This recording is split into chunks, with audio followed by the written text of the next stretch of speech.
ये कहानी है बिहार के गोपालपुर की। आज दिवाली की रात है। पूरा गोपालपुर रोशनी से सजा हुआ है। पटाखों की गूंज हर तरफ है। लेकिन इस पुराने वीरान राजमहल में सन्नाटा पसरा हुआ है। यहाँ एक आदमी है जिसका शरीर सड़ चुका है। वो खून से लथपथ है। ढेर सारा सोना चांदी और जवाहरात उसके सामने रखे हुए हैं। आदित्य, ये संपत्ति ले लो, मुझे मुक्त कर दो, मुझे मुक्ति मिल जाएगी। आदित्य उस बूढ़े के पास जाने से डर रहा है। उसका दिल कांप रहा है। फिर भी उस बूढ़े पर केरोसिन का तेल डालता है और आग लगा देता है। घंटों तक आग में जलता रहता है, लेकिन वो मरता नहीं है। इस आग से मुझे मुक्ति नहीं मिलेगी। ये संपत्ति तुम ले लो, तभी मुझे मुक्ति मिलेगी। आदित्य का डर उसे और भयानक कदम उठाने को मजबूर करता है। वो एक गड्ढा खोदता है और उस बूढ़े को उस गड्ढे में डाल देता है। फिर गड्ढे को बंद कर देता है, लेकिन वो राक्षस अभी भी बोल रहा है, मैं इस मिट्टी के अंदर भी तुम्हारा इंतजार करूंगा।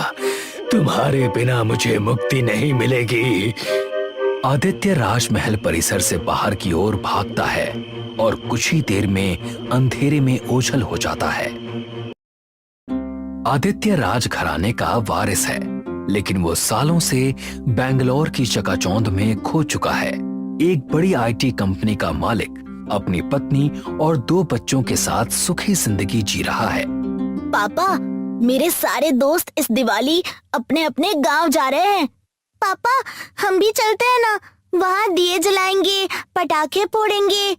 गांव में क्या रखा है, यहाँ भी पटाखे मिलते हैं। यहीं फोड़ो, यहीं दिवाली मनाओ। गांव जाने की कोई जरूरत नहीं है। रात के 2 बज रहे हैं। आदित्य, उसकी पत्नी आरव और अनन्या सब सो रहे हैं।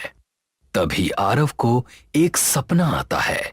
एक पेड़, एक भयानक डरावना पेड़ जो उसे पुकार रहा है, आरव, आरव। पेड़ की वो कर्कश डरावनी आवाज सुनकर आरव चौंक कर उठ बैठता है। उसका दिल जोर जोर से धड़क रहा है। क्या हुआ बेटा? वही, मेरे सपने में एक पेड़ मुझे बुला रहा था। क्या बकवास करते हो?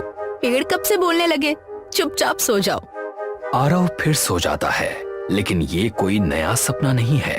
उसे सपने में बार बार एक पेड़ दिखाई देता है जो उसे पुकारता है।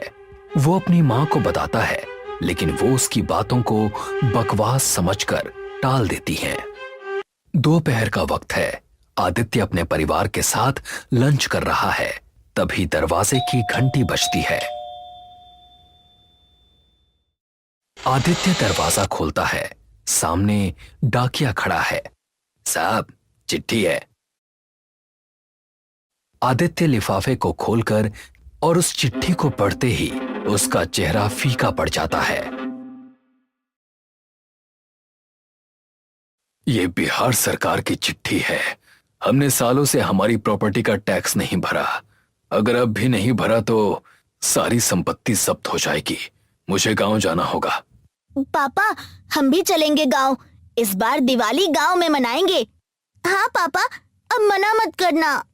आदित्य अपने बच्चों के सामने मजबूर हो जाता है। वो उन्हें गांव ले जाने को तैयार हो जाता है, लेकिन उसके मन में एक अनजाना डर बैठा है।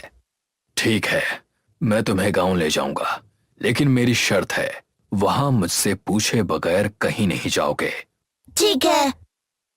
आदित्य अपने परिवार के साथ गांव के लिए निकल पड़ता है। गांव पहुंचते पहुंचते शाम हो जाती है। आखिरकार वो लोग पुरानी हवेली पहुंचते हैं।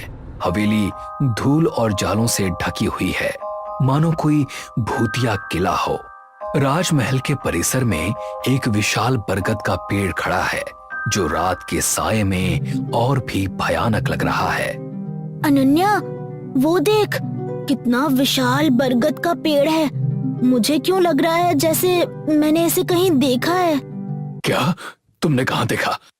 हाँ, याद आया, सपने में। यही पेड़ मुझे बार बार दिखता है। मैंने तो मम्मी को कई बार बताया भी। राधा, ये क्या बोल रहा है? हाँ, ये मुझे बार बार कहता था कि एक पेड़ इसे बुला रहा है। मैंने सोचा सपने में लोग कुछ भी देख लेते हैं। तुमने मुझे क्यों नहीं बताया?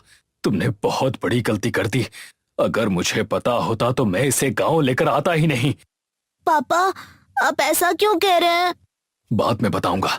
चलो अंदर चलो और हवेली से बाहर मत निकलना। आदित्य सबको लेकर हवेली के अंदर चला जाता है, लेकिन उसका डर अब और गहरा हो चुका है। आज दिवाली की रात है। पूरा गोपालपुर दियों की रोशनी से जगमगा रहा है, लेकिन आदित्य के इस पुराने राजमहल में एक भी दिया नहीं जल रहा। आदित्य डर के मारे अपनी पत्नी और बच्चों को लेकर घर में छिपा बैठा है। तभी कोई दरवाजा खटखटाता है। इस वक्त कौन आ गया? फिर से कोई जोर से दरवाजा खटखटाता है। आदित्य डरते डरते दरवाजा खोलने जाता है। दरवाजा खोलते ही वो देखता है कि उसकी बहन रिया अपने पति विक्रम के साथ खड़ी है। अरे तुम लोग? मैंने भाभी का स्टेटस देखा गांव आने का, तो मैंने सोचा क्यों ना हम सब मिलकर गांव में ही दिवाली मनाएं। हाँ बिल्कुल। लेकिन पूरे गांव में हर छत पर दिए जल रहे हैं और हमारी छत पर एक भी नहीं। चलो सब मिलकर छत पर दिए जलाते हैं। राधा और रिया छत पर दिए जला रही हैं। बच्चे पटाखे फोड़ रहे हैं, लेकिन आदित्य की नजर उस बरगद के पेड़ पर टिकी है।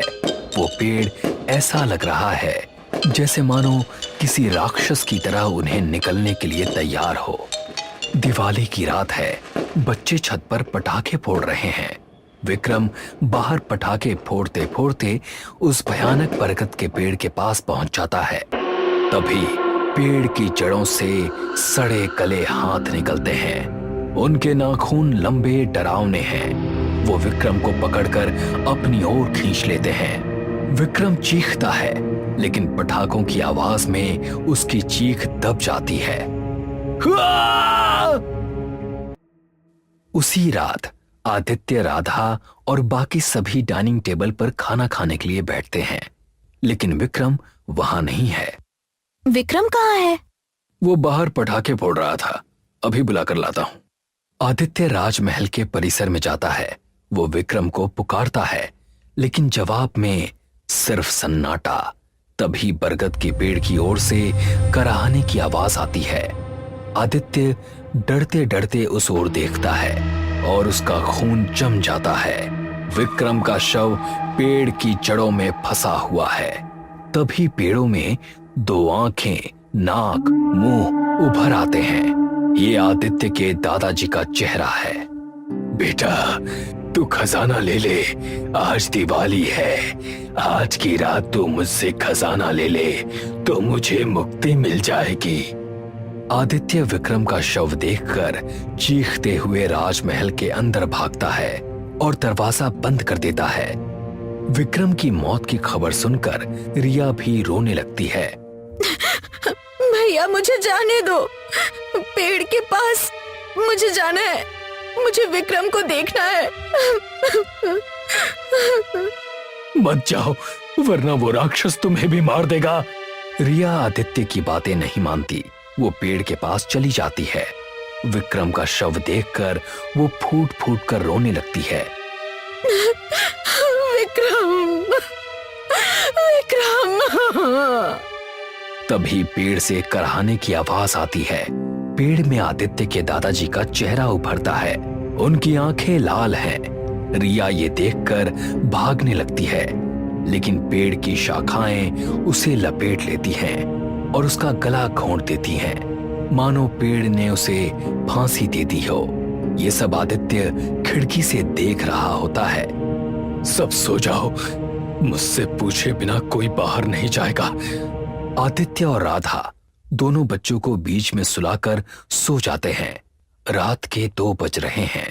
तभी आरव को फिर से वही सपना आता है। आरव, आरव। आरव चौंक कर उठ बैठता है। उसका दिल जोर जोर से धड़क रहा है। वो पेड़ मुझे अब भी बुला रहा है। एक बार मिल ही लेता हूँ। आरव चुपके से दरवाजा खोलता है और उस भयानक बरगद के पेड़ की ओर बढ़ने लगता है। पेड़ से कराहने की आवाज आ रही है। जैसे ही आरव पास पहुंचता है, पेड़ में आदित्य के दादाजी का चेहरा उभरता है। उनकी आंखें लाल और डरावनी हैं। आरव डर के मारे भागने लगता है, लेकिन पेड़ से फिर से सड़े गले हाथ निकलते हैं और उसे पकड़ लेते हैं। पेड़ उसे अपनी ओर खींचने लगता है। पापा बचाओ, बचाओ! आरव की चीख सुनकर आदित्य और राधा की नींद खुल जाती है। आरव कहाँ है? तभी बाहर से आरव की चीख सुनाई देती है। आदित्य, राधा और अनन्या बाहर भागते हैं और देखते हैं कि पेड़ ने अपनी डालियों से आरव को जकड़ रखा है। दादाजी, आरव को छोड़ दीजिए। पहले तू मेरा खजाना स्वीकार कर, तभी मैं आरव को छोड़ूंगा। ये राक्षस तुम्हारे दादाजी हैं? ये सब क्या हो रहा है आदित्य? मेरे दादाजी रत्नेश्वर सिंह यहाँ के राजा थे। उन्होंने एक प्राचीन मंदिर से खजाना चुराया था, जिसके चलते देवताओं ने उन्हें श्राप दिया कि जब तक ये खजाना उनके पास रहेगा, उनका शरीर सड़ता रहेगा, उनका बर्ताव राक्षस जैसा हो जाएगा और उन्हें यह खजाना अपने वारिस को सौंपना होगा, तभी उन्हें मुक्ति मिलेगी, वरना वो जीवित लाश बन जाएंगे। फिर क्या? वो मुझे खजाना सौंपना चाहते थे, लेकिन मैंने नहीं लिया। अगर मैं ले लेता तो मेरा शरीर भी सड़ जाता, मैं भी राक्षस बन जाता। फिर मैंने उन्हें मुक्त करने के लिए जला दिया। फिर मैंने उन्हें दफनाया। वो दफनाने के वक्त भी जिंदा थे और उनकी आत्मा उस कब्र पर उगे इस बरगद के पेड़ में बस गई। अब भी वो अपने वारिस की तलाश में है, खजाना सौंपने के लिए। आदित्य अपनी कहानी सुना ही रहा होता है कि तभी राधा देखती है कि उसका बेटा आरव मरने की कगार पर है। आदित्य, कुछ करो, वरना हमारा आरव मर जाएगा। दादाजी, आरव को छोड़ दीजिए। मैं आरव को तभी छोड़ूंगा जब तुम मेरा खजाना स्वीकार करेगा। ठीक है, मैं खजाना स्वीकार करने के लिए तैयार हूँ। पेड़ से दो सड़े गले हाथ निकलते हैं। उनमें ढेर सारे हीरे जवाहरात हैं। आदित्य कांपते हाथों से वो खजाना लेता है और जैसे ही वो खजाना हाथ में लेता है, पेड़ में एक जोरदार विस्फोट होता है। आदित्य के दादाजी को मुक्ति मिल जाती है, लेकिन अब आदित्य श्रापित हो जाता है। उसका शरीर सड़ने लगता है और वो राक्षस बन जाता है। तुम लोग चले जाओ, अब कभी गांव मत लौटना। आदित्य खजाना लेकर राजमहल के अंदर चला जाता है और राधा अपने बच्चों को लेकर राजमहल के परिसर से बाहर की ओर भागती है और अंधेरे में ओझल हो जाती है।